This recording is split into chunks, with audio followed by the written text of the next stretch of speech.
Hello, good morning मेरे बच्चों, कैसे हैं आप। चलिए तो वापस स्टार्ट करते हैं नए लेक्चर के साथ। और आज जो मैं आपको पढ़ाने वाला हूं और जो टॉपिक स्टार्ट कर रहे हैं दैट इज प्रोजेक्टाइल मोशन। ठीक है, it is a special case of 2D motion, है ना। तो आपने डिफरेंट टाइप ऑफ मोशन के बारे में चर्चा करी थी पहले कि 1D मोशन होता है जिसमें आपके तीनों में से केवल एक कोऑर्डिनेट बदलता है, तो दैट्स कॉल्ड 1D, है ना। और तीन में से अगर कोई भी दो कोऑर्डिनेट बदलते हैं दैट्स कॉल्ड 2D मोशन। तो projectile motion is also a special case of 2D motion. ठीक है बेटा, चलिए। और 3D मोशन हमारे सिलेबस में होता नहीं है ना। तो आपको पहली चीज मैं बता दूं what is projectile motion. It is a special case of 2D motion. ठीक है ना, special case of 2D motion. ठीक है ना, बहुत बढ़िया, शाबाश।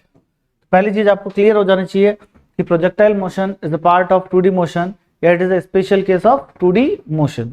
ठीक है, जिसमें दो कोऑर्डिनेट होंगे, x coordinate as well as y coordinate, है ना। और दोनों मोशन अपने आप में इंडिपेंडेंट है। अभी तक आप क्या करते आए थे, मोशन की इक्वेशन लगाते आए थे। आपने आइदर x डायरेक्शन में लगाया जिसको आपने हॉरिजॉन्टल मोशन बोला, या फिर आपने वर्टिकल डायरेक्शन में मोशन की इक्वेशन लगाई, है ना। तो अभी हम क्या करेंगे, आपको पार्टिकल को ऐसा फेंकेंगे कि पार्टिकल आपका x डायरेक्शन में भी मोशन करेगा और आपका पार्टिकल y डायरेक्शन में भी मोशन करेगा, दोनों डायरेक्शन में मोशन करेगा। तो क्या सर दोनों में एक साथ इक्वेशन लगती है? नहीं, हॉरिजॉन्टल को बिल्कुल सेपरेट रखना है, वर्टिकल को बिल्कुल सेपरेट रखना है। हाँ, दोनों में जो कॉमन चीज होती है वो होता है टाइम। दोनों में कॉमन चीज क्या है? टाइम है। ठीक है, तो इस टाइप के मोशन में आपका हॉरिजॉन्टल और vertical both are different. Horizontal and vertical both are different। दोनों ही क्या है? डिफरेंट है। कॉमन इज टाइम, कि दोनों में जो कॉमन है वो क्या है? टाइम है। ठीक है, तो मैं बात करूं 2D केस है, 2D में एक x डायरेक्शन में होता है, एक y डायरेक्शन में होता है, और दोनों में जो कॉमन चीज होती है वो चीज क्या होती है? टाइम। दोनों में क्या होता है? कॉमन होता है। ठीक है, ओके। जब आप प्रोजेक्टाइल मोशन पढ़ोगे, ठीक है, तो आपको बहुत सारे अजम्पशंस लेके चलना पड़ेंगे कि अर्थ का कर्वेचर अपन फ्लैट मानेंगे, अर्थ का कर्वेचर फ्लैट मानेंगे, एयर रेजिस्टेंस अपन नेग्लिजिबल मानेंगे। क्या माना? एयर रेजिस्टेंस होगा वो अपन क्या करेंगे? नेग्लेक्ट मान के चलेंगे, है ना। तो ऐसा मोशन अगर अपन पढ़ रहे हैं तो उस समय अपन एयर रेजिस्टेंस को क्या करेगा? नेग्लेक्ट मान के पढ़ेंगे, है ना। Air resistance is negligible. Clear भाई? चलिए, तो मैंने बोला special case of 2D motion, horizontal motion होता है, वर्टिकल मोशन होता है, दोनों मोशन अपने आप में क्या होता है? इंडिपेंडेंट। और दोनों में जो कॉमन चीज होती है वो क्या होती है? टाइम। दोनों में कॉमन चीज क्या होती है? टाइम होती है। यस और नो? चलिए, और इसमें कुछ अजम्पशंस लेके चल रहे हैं। अर्थ का कर्वेचर अपन फ्लैट मान के चलेंगे, है ना। और दूसरी चीज मैंने अभी क्या बोली? Air resistance is negligible. Air resistance क्या होता है? नेग्लिजिबल होता है। ठीक है, चलिए। अब जब मैं बात करता हूं प्रोजेक्टाइल मोशन की, तो प्रोजेक्टाइल मोशन दो टाइप का होता है ना। नॉर्मली प्रोजेक्टाइल मोशन को मैं क्लासिफाई करता हूं, बाकी तो बहुत टाइप से कर सकते हैं अपन, वो डिफरेंट टाइप के न्यूमेरिकल में करेंगे। पर अगर मैं मेजर सेक्शन बोलता हूं कि प्रोजेक्टाइल मोशन कितने टाइप का होता है, तो प्रोजेक्टाइल मोशन को अपन दो टाइप में, दो सेक्शन में डिवाइड करते हैं। फर्स्ट वन इज आपका ऑब्लिक प्रोजेक्टाइल। क्या रहा? Oblique projectile.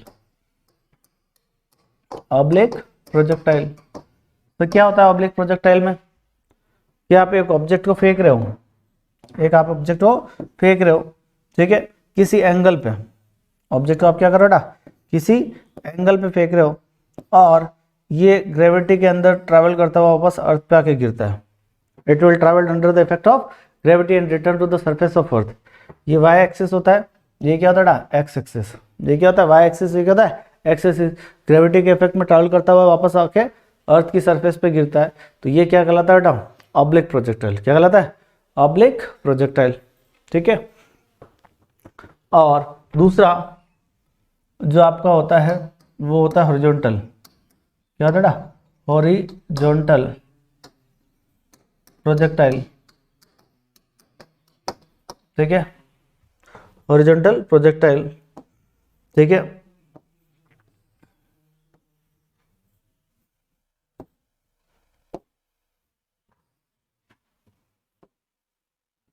तो आप क्या करते हो, यहाँ पे किसी हाइट पे खड़े रखे किसी आपको ऑब्जेक्ट को फेंकोगे तो ये भी क्या होगा बेटा, ग्रेविटी के इफेक्ट में ट्रैवल करता हुआ वापस जमीन पे आके गिरेगा। क्या होगा बेटा, जमीन पे आके गिरेगा। तो दो टाइप की है, अगर आपने ऑब्जेक्ट को किसी एंगल पे फेंका, आपने किसी ऑब्जेक्ट को एंगल पे फेंका है ना, किसी इनिशियल वेलोसिटी के साथ, तो ये ग्रेविटी के इफेक्ट में ट्रैवल करता हुआ वापस अर्थ की सरफेस पे आएगा, है ना। तो ऐसा जो मोशन होता है दैट्स कॉल्ड ऑब्लिक प्रोजेक्टाइल। क्या कहलाता है बेटा, ऑब्लिक प्रोजेक्टाइल, जिसमें आपका एक्स डायरेक्शन में भी मोशन हो रहा है और आपका वाई डायरेक्शन में भी मोशन हो रहा है, ठीक है। इसमें भी आपने किसी पर्टिकुलर हाइट से ऑब्जेक्ट को फेंका, ये नीचे आके गिरेगा, इसमें भी क्या हो रहा था, आपका एक्स डायरेक्शन में भी मोशन हो रहा है और आपका वाई डायरेक्शन में भी मोशन हो रहा है, दोनों डायरेक्शन में मोशन हो रहा है। तो ये आपका क्या कहलाएगा, हॉरिजॉन्टल प्रोजेक्टाइल। दोनों हमको पढ़ने हैं, ठीक है। तो अपन जो पहली चर्चा करेंगे, पहला अपन प्रोजेक्टाइल पढ़ेंगे, वो कौन सा पढ़ेंगे बेटा, ऑब्लिक प्रोजेक्टाइल। कौन सा पढ़ेंगे बेटा, ऑब्लिक प्रोजेक्टाइल,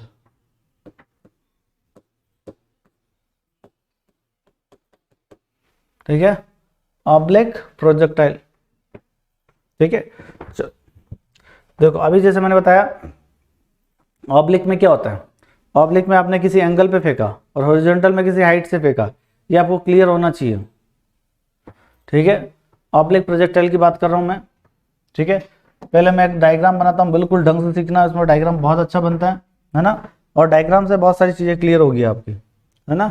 छोटे छोटे क्वेश्चन जो होंगे डायग्राम से क्लियर होंगे। यहाँ पे वाई डायरेक्शन और इधर होता है आपका एक्स डायरेक्शन, दोनों में मोशन क्या होता है, इंडिपेंडेंट। दोनों में मोशन क्या होता है, इंडिपेंडेंट। आपने एक ऑब्जेक्ट को फेंका, आपने एक ऑब्जेक्ट को फेंका और ये ग्रेविटी के इफेक्ट में ट्रैवल करता हुआ नीचे आके गिरेगा।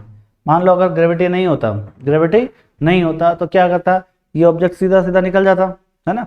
पर ग्रेविटी इस पॉइंट पे, हर पॉइंट पे डाउनवर्ड लग रहा है। क्या लग रहा है, डाउनवर्ड, जो उसको क्या कर रहा है बेटा, नीचे लाने के लिए है रेस्पॉन्सिबल। तो अगर डेफिनेशन वाइज बात करी जाए, when object is thrown with any initial velocity at a certain angle, it will travel under the effect of gravity and return to the surface of earth. क्या बोला मैंने चमका, कि अगर मैं बोलता हूँ एक ऑब्जेक्ट को आपने फेंका इस प्रकार कि वो ग्रेविटी के अंदर में ट्रैवल करता हुआ वापस अर्थ की सरफेस पर रिटर्न हो जाए, तो ऐसा मोशन जो होता है दैट्स कॉल्ड ऑब्लिक प्रोजेक्टाइल। अब ऑब्लिक प्रोजेक्टाइल के डेली लाइफ में बहुत सारे केसेस है ना, है ना। तो मैंने जैसे फुटबॉल को किक मारी, है ना, फुटबॉल को किक मारी तो फुटबॉल ने कैसा पार्ट ट्रैवल किया, ऐसा ट्रैवल करते हुए गिरती है ना, दैट्स ऑब्लिक प्रोजेक्टाइल। आपका रिसेंट जेवलियन थ्रो, है ना, नीरज कुमार, अगर याद हो तो आपको, है ना, तो उसने जेवलियन फेंका तो वो क्या हुआ, अंडर द ग्रेविटी ट्रैवल करता हुआ वापस ऐसे गिरा, है ना। तो ये भी किसका एग्जाम्पल है बेटा, आपका ऑब्लिक प्रोजेक्टाइल का एग्जाम्पल है ना।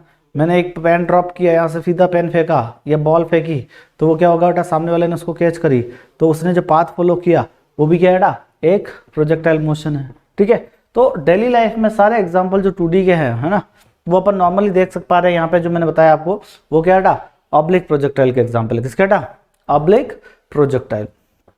तो क्या है डेफिनेशन, वापस बोलूं, if object is throne with some initial velocity such that it traveled under the effect of gravity and returned to the surface of earth, है ना। कि आपने ऑब्जेक्ट को फेंका किसी इनिशियल वेलोसिटी के साथ किसी पर्टिकुलर एंगल पे, तो ये ग्रेविटी के अंदर ट्रैवल करता हुआ वापस कहाँ आया, अर्थ की सरफेस पे आया, तो इसको अपन बोलते हैं ऑब्लिक प्रोजेक्टाइल, ठीक है ना। चलो अभी मैंने आपको बोला कि हॉरिजॉन्टल मोशन अपने आप में अलग है, वर्टिकल मोशन अपने आप में अलग है, दोनों मोशन अपने आप में अलग है। तो आपको दोनों मोशन को डिस्कस करना पड़ेगा, पहले हॉरिजॉन्टल को करते हैं फिर अपन वर्टिकल की बात करेंगे, ठीक है, ओके। अब यहाँ पे एक चर्चा का विषय आता है कि भाई आपने बोला वेलोसिटी u है, तो उसका x डायरेक्शन में वेलोसिटी का कंपोनेंट और y डायरेक्शन में वेलोसिटी का कंपोनेंट वो क्या होता है, डिफरेंट होता है। x डायरेक्शन में वेलोसिटी का कंपोनेंट क्या होता है, u cos थीटा, और y डायरेक्शन में वेलोसिटी का कंपोनेंट होता है क्या होता है, u sin थीटा। याद है ना आपको, जिसके साथ एंगल बनता है वो क्या होता है, cos थीटा, और उसके परपेंडिकुलर क्या होता है, sin थीटा। तो x डायरेक्शन में इसलिए उसका नाम क्या रखा, ux, और y डायरेक्शन में इसलिए इसका नाम क्या रखा, uy, है ना। चल फिर ये क्या होगा, हर पॉइंट पे जाएगा। यहाँ आया, इस पर ग्रेविटी नीचे काम कर रही है, यहाँ पहुँचा, इस पर ग्रेविटी नीचे काम कर रही है, यहाँ पहुँचा, ग्रेविटी नीचे काम कर रही है। हर पॉइंट पे ग्रेविटी क्या कर रही है, डाउनवर्ड लग रही है, जो इसको नीचे लाने के लिए रिस्पॉन्सिबल है। ठीक है बाबू, चलिए बहुत बढ़िया। अब जैसे मान लो पार्टिकल कहाँ पहुँच गया, यहाँ पहुँच गया एक पॉइंट पे, है ना, तो वहाँ पे अपन मान रहे हैं फाइनल वेलोसिटी क्या है, Vx, और y डायरेक्शन में क्या है, Vy। y डायरेक्शन में क्या है, x डायरेक्शन में तो फाइनल वेलोसिटी क्या है, Vx है, और y डायरेक्शन में वेलोसिटी क्या है, फाइनल Vy, है ना। और ये Vx और Vy की वैल्यू अपन निकालेंगे, है ना। मान लो यहाँ तक पहुँचने में उसने कितना डिस्टेंस ट्रेवल किया, तो इसने x डायरेक्शन में इतना ट्रेवल किया, y डायरेक्शन में इतना ट्रेवल किया, तो इसका कोऑर्डिनेट में लिख सकता हूँ x, y। बाद में और चर्चा करेंगे x y क्या है, पर अभी अपन बोला x डायरेक्शन में इधर गया, y डायरेक्शन में इधर गया, तो x में लग गया, y में लग गया। ठीक है भाई, तो x में लग गया और y में अलग गया। क्लियर, ठीक है भाई, एनी डाउट। चलिए बड़े आगे। ओके, अब अपन को क्या करना होता है, मैं वापस कह रहा हूँ, हॉरिजॉन्टल मोशन अपने आप में इंडिपेंडेंट है और वर्टिकल मोशन अपने आप में क्या था, इंडिपेंडेंट है। दोनों में जो कॉमन चीज है वो क्या है, टाइम, और हम वहीं से चालू करने वाले हैं ना। तो सबसे पहले मैं आपके लिए डिस्कस कर रहा हूँ हॉरिजॉन्टल मोशन। क्या कर रहा हूँ, हॉरिजॉन्टल मोशन।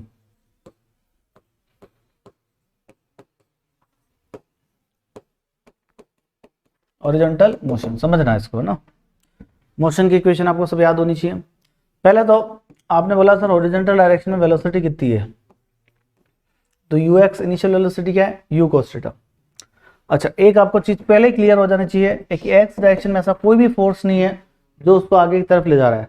आपने एक बार ऑब्जेक्ट को फेंक दिया, आपने एक ऑब्जेक्ट को क्या कर दिया, फेंक दिया, तो y डायरेक्शन में तो एक फोर्स है जो उसको बार बार क्या कर रहा है, नीचे लाने की कोशिश कर रहा है।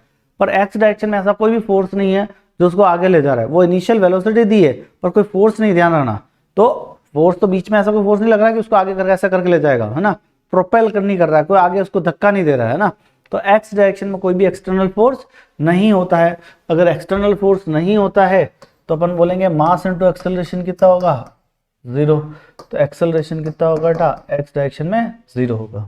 ठीक है बेटा, चलो बहुत बढ़िया। तो फर्स्ट इक्वेशन लगाते हैं, Vx equal to you x plus a x into t. V equal to क्या होता है, u प्लस ए टी।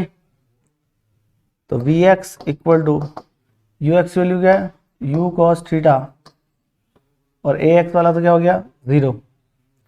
ठीक है, second equation s equal to you x T plus half a x t square. यहाँ पे s नहीं बोलूंगा मैं, ये अपन x डायरेक्शन की बात करें तो डिस्टेंस क्या है, x है, तो क्या बोलूंगा, x equal to you x T plus half A T square.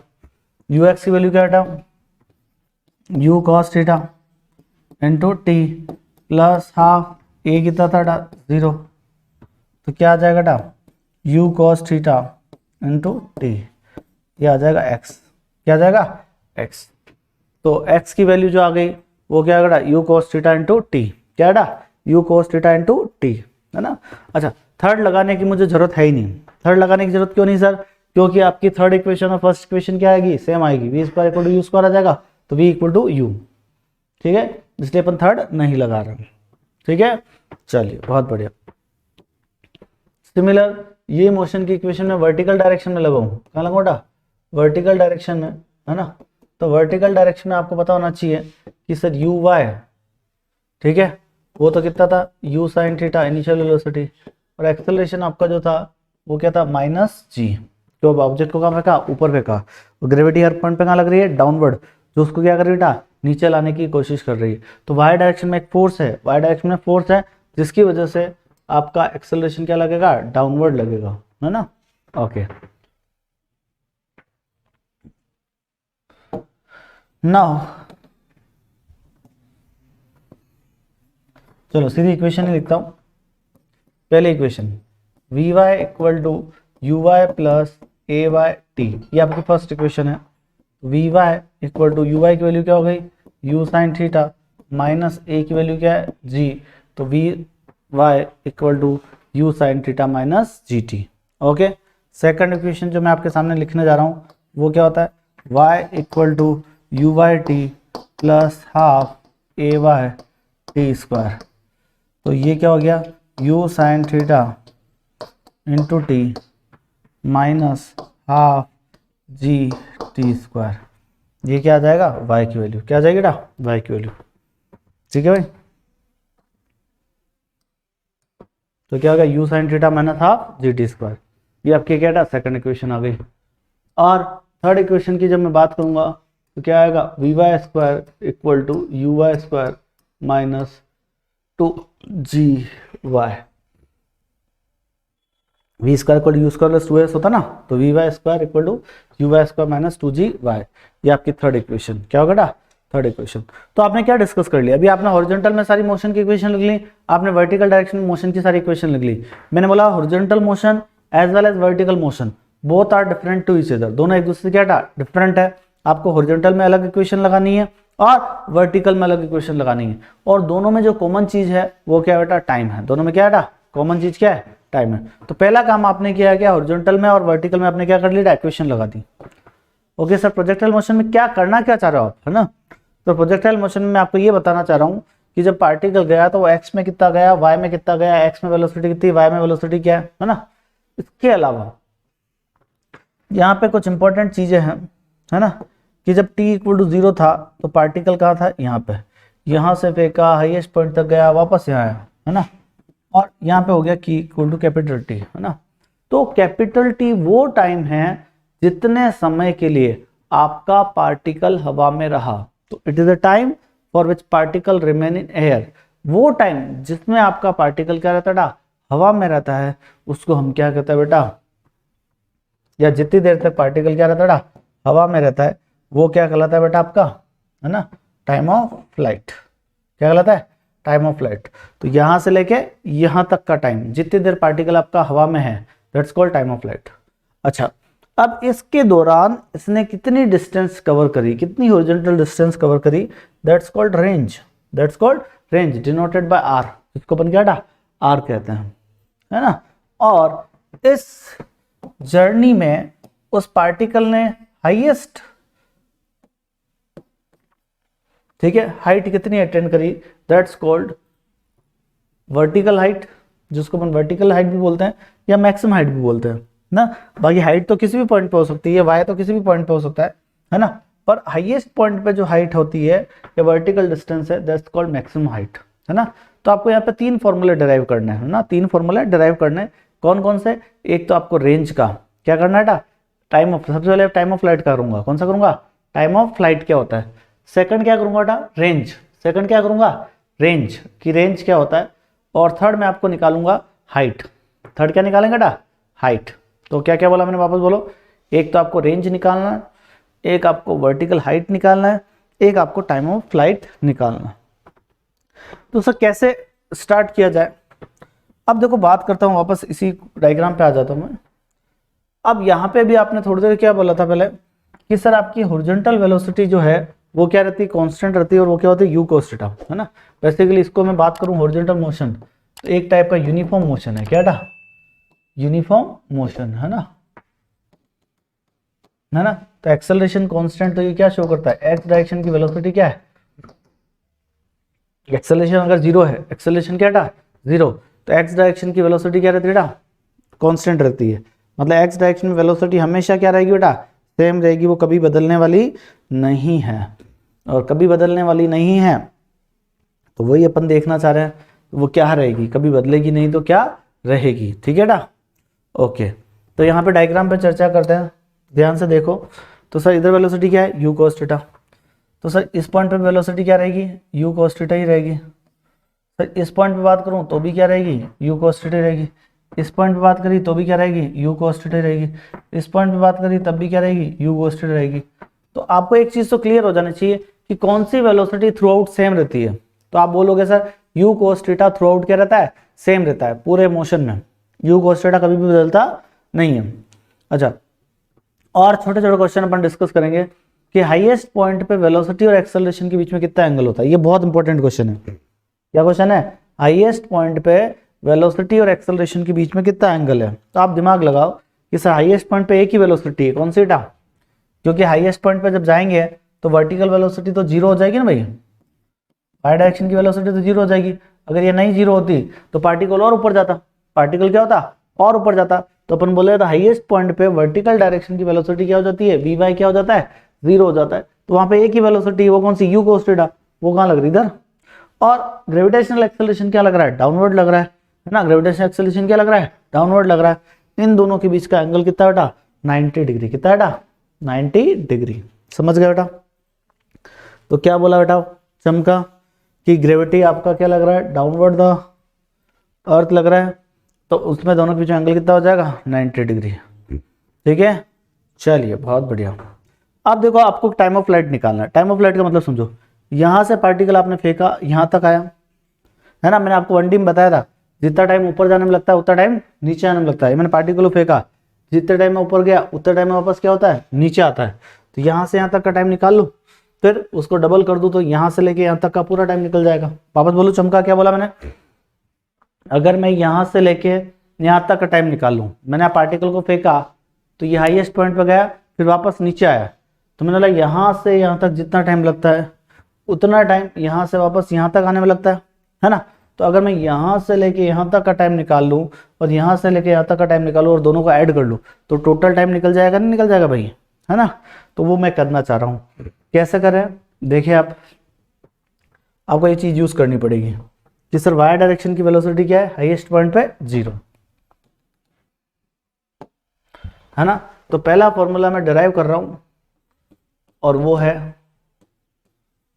Time of flight. क्या? टाइम ऑफ फ्लाइट, कितनी देर पार्टिकल आपका हवा में रहता है। तो इसमें देखो क्या लिखता हूं मैं, at highest point v y equal to क्या है? 0। तो मैं ये निकालना चाहता हूं कि हाईएस्ट पॉइंट तक पहुंचने में पार्टिकल ने कितना टाइम लिया। तो मेरी वर्टिकल डायरेक्शन की पहली इक्वेशन देखो, v y equal to u sine theta minus d t, इसका मैं यूज करने वाला हूं। क्या है बोलो? V y equal to u sine theta minus g t. अगर वी वाई 0 है तो कब है? तो वो टाइम निकाल लो। वो टाइम कितना आ गया? कब आपका 0 है? तो जी टी इक्वल टू क्या हो गया? U sine theta. तो टी बराबर क्या आ गया? U sine theta divided by G. तो वो टाइम, ये वो टाइम है जब आपका पार्टिकल क्या रहा बेटा? हवा में रहा नहीं। ये वो टाइम है जितनी देर में पार्टिकल आपका हाईएस्ट पॉइंट पर पहुंचा। क्या पहुंचा? हाईएस्ट पॉइंट तक पहुंचा। और जितनी देर में वो हाईएस्ट पॉइंट पर पहुंचा उतनी देर में वापस कहाँ आएगा? नीचे आएगा। तो मैं कह सकता हूं टाइम ऑफ फ्लाइट जो होगा वो कितना होगा बेटा? 2 times of time of accent. अच्छा, इसको टाइम ऑफ एसेंट बोलते हैं। क्या बोला बेटा? टाइम ऑफ एसेंट, है ना। और टाइम ऑफ डिसेंट भी यही होगा। टाइम ऑफ एसेंट मतलब हाईएस्ट पॉइंट तक जाने का टाइम, हाईएस्ट पॉइंट तक जाने का टाइम। ठीक है, ओके। फिर तो 2 इंटू ये कितना आ गया? U sine theta divided by G. ये आपका फॉर्मूला बन गया, बहुत ज्यादा इंपॉर्टेंट है। इसको बोलते हैं टाइम ऑफ फ्लाइट। हाँ, इसका एक फॉर्म और बना सकता हूँ, 2 यू साइन थीटा क्या था? यू वाई, तो 2 यू वाई बाय जी।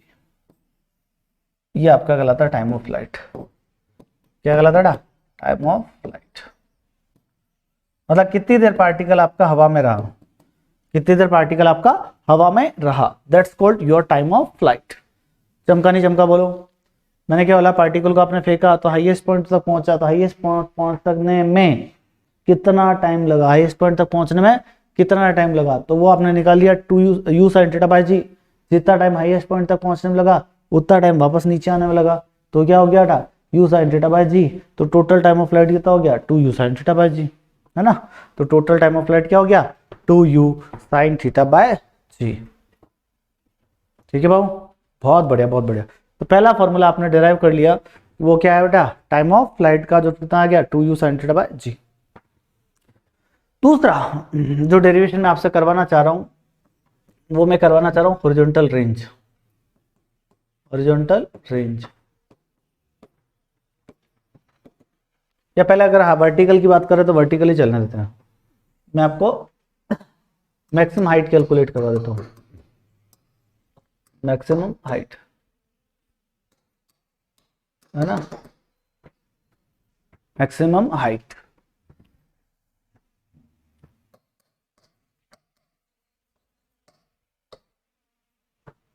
ठीक है, मैक्सिमम हाइट कितनी अटेंड करता है, क्या बोला चमका, मैक्सिमम हाइट। ठीक है, अब थोड़ा दिमाग लगाओ, आप थोड़ा सा दिमाग लगाना कि आपको हाइट निकालनी है, क्या निकालनी है, हाइट। अब सर कौन सी इक्वेशन अपन यूज करें, सर हाइट के लिए आपको बताया, सर आपने बताया था अगर डायग्राम पे जाऊं तो आपको ये चीज निकालनी है। तो आप कह सकते हो सर इस पॉइंट पे है, ये इस पॉइंट पे वेलोसिटी क्या है, 0 है, तो उसमें वायर डिस्टेंस जो कवर करी वो कितनी है, h। तो मैं लिखूंगा ऐसा, है ना, कि सर मैं ऐसा लिख देता हूं भाई कि जब आप बोलते हो at highest point, at highest point v y जो होता है वो कितना होता है, 0, वी वाई कितना होता है, 0, और उस समय वर्टिकल डिस्टेंस जो अटेंड होती है वो क्या होती है, h, क्या होगा, h। तो ऐसी इक्वेशन बताओ जिसमें वी वाई और h दोनों आते हैं। तो अभी थर्ड इक्वेशन मैंने बताई थी, v y equal to you square minus 2g y, v y को क्या रख दो 0, यू वाई क्या होता है u साइन थीटा का whole square minus 2g, y की वैल्यू कितनी बेटा h, है ना।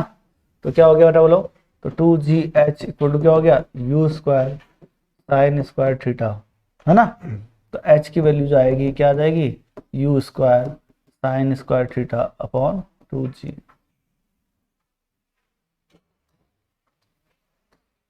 ये आपके आ गई हाइट।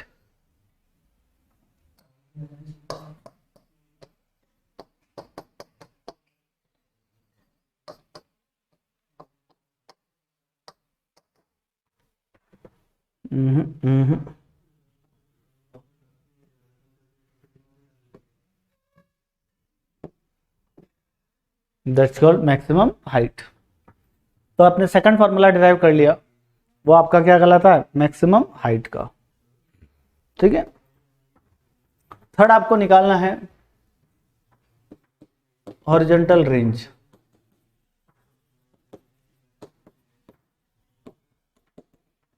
Horizontal range. अब अपन सोच रहे हैं कि सर ये फॉर्मूला हमारा डेरिवेशन क्या काम का, डेरिवेशन आपके काम के नहीं है, पर आपको इस टॉपिक में इंटरमीडिएट क्वेश्चन भी आते हैं। जरूरी नहीं कि हमेशा आपको डायरेक्ट फॉर्मूला बेस्ड क्वेश्चन ही मिलेंगे, आपको कितनी बार करें मोशन की इक्वेशन भी लगानी पड़ेगी एक्स डायरेक्शन वाई डायरेक्शन में। इसलिए मैं आपको पूरा फॉर्मूला डायरेक्ट करा रहा हूँ, जिससे आपको आइडिया हो जाए कि भाई आप कर क्या रहे हो वास्तव में, है ना। हॉरिजॉन्टल रेंज, तो आपको बताओ ऐसी कोई इक्वेशन है, एक्स इक्वल टू क्या था, हाँ सर थी, तो यू एक्स इंटू टी। तो x, तो जब t आपके कैपिटल T के बराबर है तो x आपके किसके बराबर है, r के बराबर। डायग्राम देखो आप, ये वाला डायग्राम देखो, क्या वाला डायग्राम में देखो कि जब आपका टाइम 0 था तो x कितना था 0, यहां से यहां तक पहुंचने में टाइम कितना लगा कैपिटल T।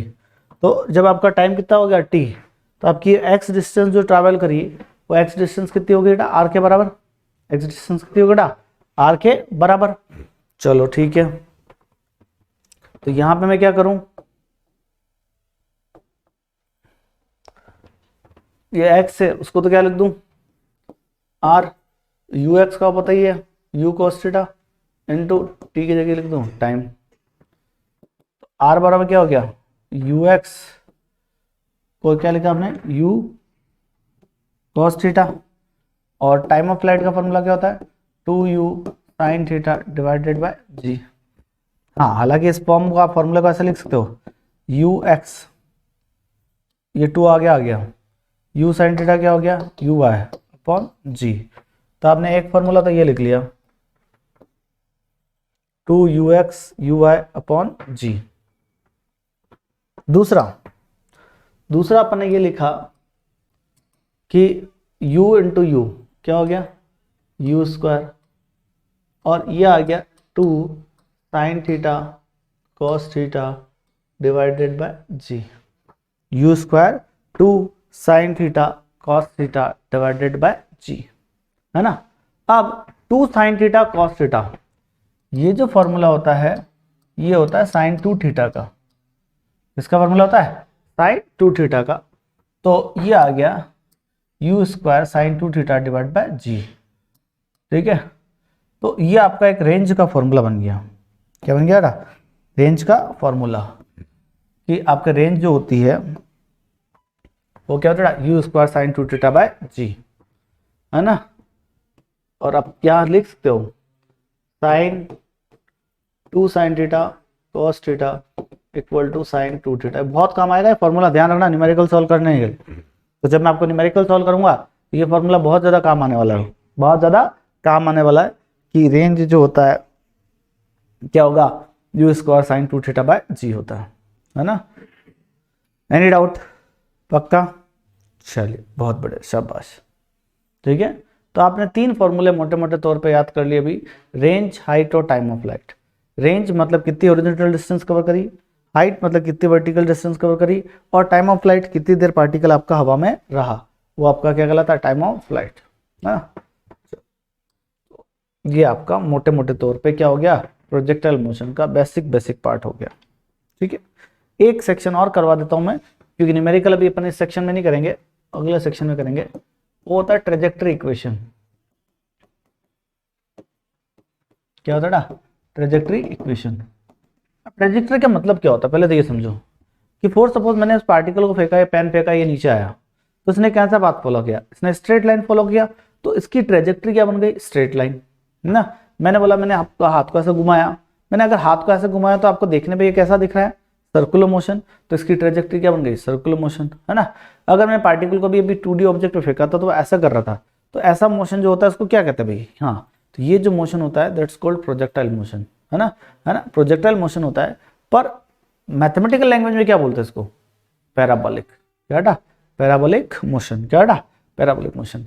तो आपके पास प्रूफ करने को आता है कि प्रूफ करो भाई कि पैराबोलिक मोशन जो होता है या प्रोजेक्टाइल मोशन होता है, इसकी ट्रेजेक्टरी पैराबोलिक होती है। तो सर डायग्रामेटिकली तो दिख रही है पैराबोलिक है, पर आप मैथमेटिकली बताओ इसमें क्या आविष्कार है।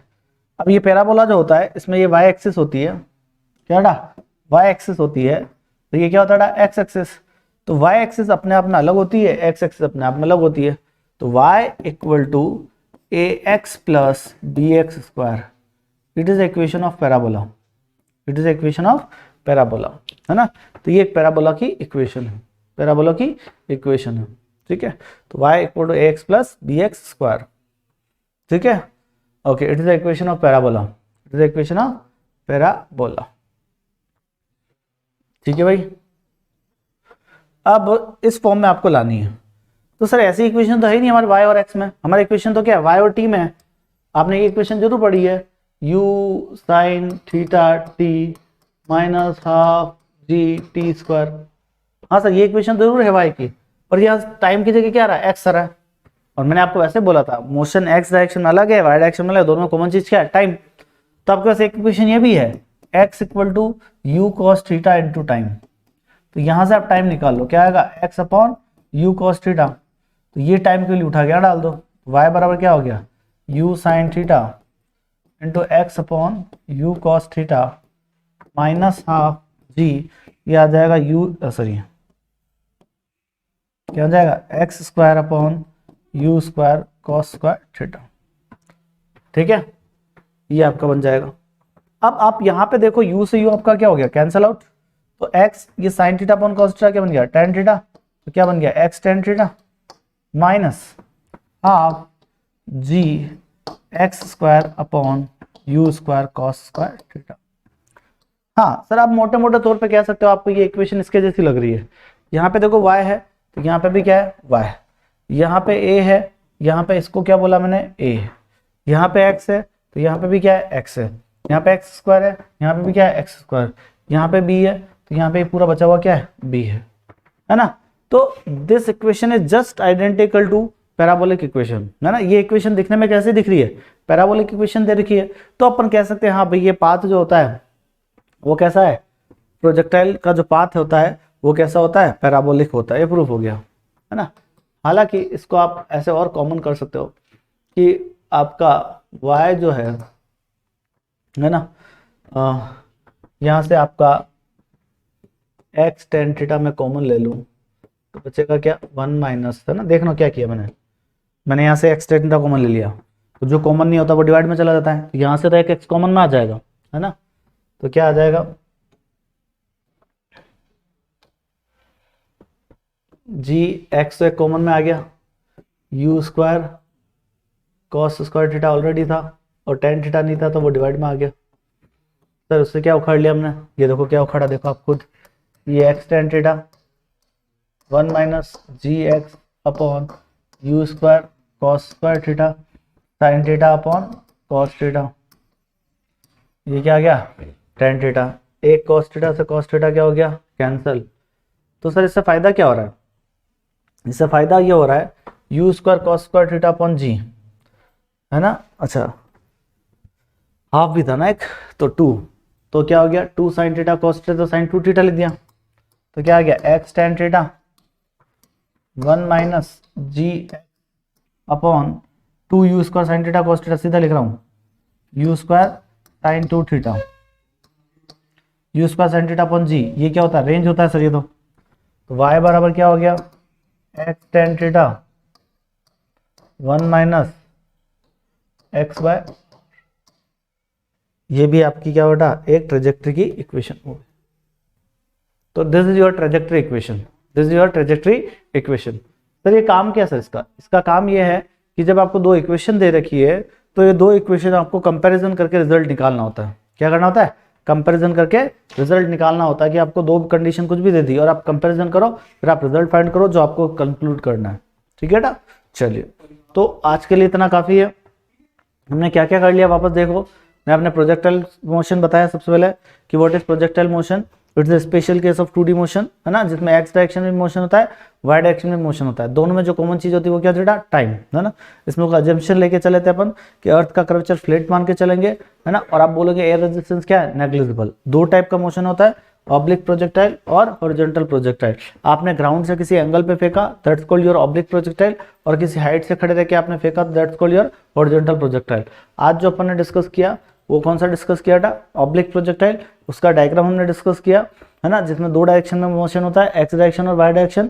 इसमें तीन चीज आपने कैलकुलेट करी, रेंज, हाइट और टाइम ऑफ फ्लाइट। तो सबसे पहले पहले तो मोशन की इक्वेशन हॉरिजॉन्टल में लिखी, फिर वर्टिकल में लिखी, फिर आपने निकाला रेंज, टाइम ऑफ फ्लाइट, फिर निकाला आपने रेंज और हाइट, और लास्ट में आपने ट्रेजेक्टरी इक्वेशन निकाल ली। ठीक है, ये आपको सारा याद हो जाए तो जब अगला लेक्चर पढ़ो उससे पहले आपको ये सारे फॉर्मूले याद होने चाहिए, अगर ये फॉर्मूले याद होंगे तभी तो आप क्वेश्चन कर पाएंगे, है ना। तो इसके अगले सेक्शन में हम इसके न्यूमेरिकल्स करेंगे, है ना। तो तब तक के लिए बाय बाय।